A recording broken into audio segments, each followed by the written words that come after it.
আজ সকালে সকালে মোর ভাই আর মুই করি ফুল তুলি গনু বাকি ইনো আজকে তুলে ফুল ফুটিଥିଲା যে আমি কেন্টা তুলমু বলি করে গুন্দুলি হয়ে যাইছুনু। আজকা আমার ঘরে সুজি উপমা আর মেকাশি দিছনে বলে আমি খটে বসনি আর লব লব কই দেছি নকুদারকে। সালা এড়ে অন্যাকারী পড়াছি অসঞ্জ। তারপরে মোর ভাই আর মুই 5 লিটার ডবা দুইটা ধরি করি পলে গনু পানি আনবার লাগি বাকি প্যান 2 ডবা বই দেন যে মতে তো নিজকে নিজ বাহুবলি বলিয়া ফিলেরা।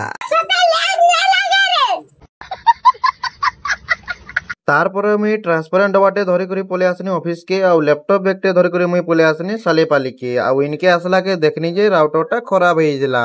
তারপরে মুই পলে আসনি চটিয়া পালিকে আর নিউ অপটিক্যাল ওয়েনু এন্ড ডেকোরেটরটে লগাই দেনি আর স্পিড টেস্ট भी করি দেলি। নেক্সট মুই পলে গনি গঙ্গা সাধু বুজিতে খাই আর ইনো মোর মামু মনে বাটু ছিলে আর তার সাথে মোর ভাই মানস भी ইনো বান্টু ছিলা। সন্ধ্যা বেলে মুই পলে গনু মা দুর্গাঙ্কু দর্শন টি করবার লাগি। তারপরে মুই পলে গনি গার্লস হাই স্কুল কে কাজে বেলে আজিকা বিএসএনএল সিলভার জুবলি প্রোগ্রামটা হউতলা। তারপরে আয়া মনে ইনো কেক কোটিং করলে আর কালচারাল প্রোগ্রামটা স্টার্ট করে দেলে।